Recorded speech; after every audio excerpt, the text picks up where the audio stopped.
Buen día, compañeros y profesores. Mi nombre es Alex Álvarez y actualmente soy estudiante de la carrera de Ingeniero Arquitecto en la Escuela Superior de Ingeniería y Arquitectura Unidad Tecamachalco y me encuentro cursando la asignatura de Taller de Diseño Urbano dirigida por la profesora Paula Salgado. En el siguiente video voy a presentar cómo ha sido el proceso de urbanización en México y haciendo énfasis en el caso particular del conjunto habitacional popular Misión San Agustín, ubicado en Acolman, Estado de México.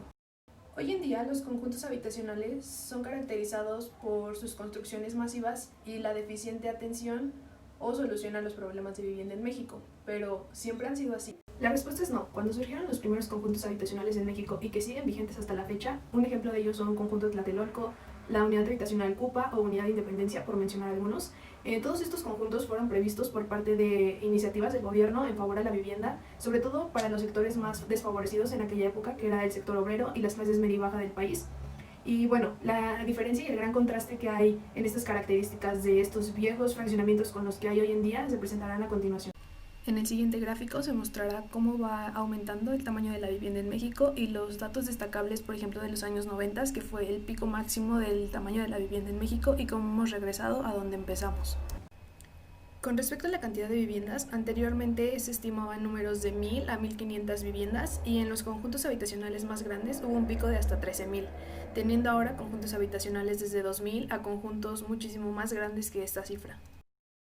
Una de las principales características que es muy importante al describir cómo eran los conjuntos es quién las construía. Y anteriormente las construían empresas privadas que se les hacía este encargo por medio del gobierno federal, pero sobre todo eran para favorecer a los obreros y la clase media o baja que no contaba con una vivienda. Hoy en día funciona de manera similar, con la diferencia de que el gobierno ya no realiza este encargo, sino son las empresas privadas quienes toman la iniciativa de comenzar con este proceso de urbanización o de dotación de la vivienda aquí en México. Contrario a lo que se cree comúnmente, existen en México distintas maneras de obtener una vivienda, sin importar si tienes ingresos comprobables o no comprobables. Y a modo de contextualizar este escenario en México, presento este diagrama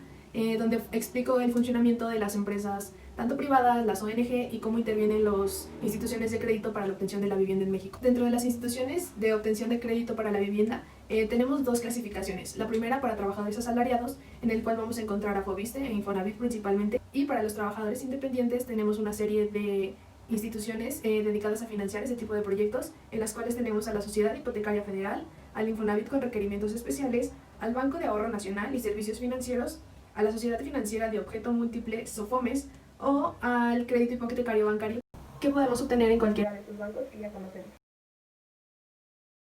En la actualidad cada vez es más difícil encontrar conjuntos habitacionales populares, sobre todo por la demanda e injerencia de los fraccionamientos y conjuntos residenciales que nos venden una imagen deseada, sobre todo para las clases media, alta y alta, a los que son ofertados este tipo de fraccionamientos, dejando a un lado la necesidad de vivienda que hay para los sectores bajos y medios del país. El conjunto habitacional Misión San Agustín se encuentra ubicado en el camino a Santa Catarina y Tenango sin número, en el municipio de Acolman, Estado de México. Fue diseñada y construida por Geoedificaciones en el 2013 y se encuentra a una distancia de 43 kilómetros a la Ciudad de México, haciendo un recorrido de 50 minutos en automóvil y 2 horas en transporte público.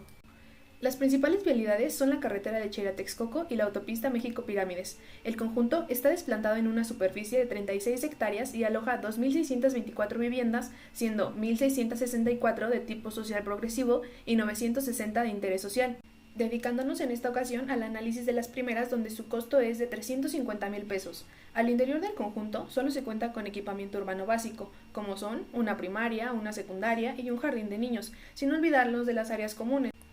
Este conjunto fue ofertado principalmente al sector correspondiente del nivel medio y medio bajo del municipio de Acolman y zonas aledañas.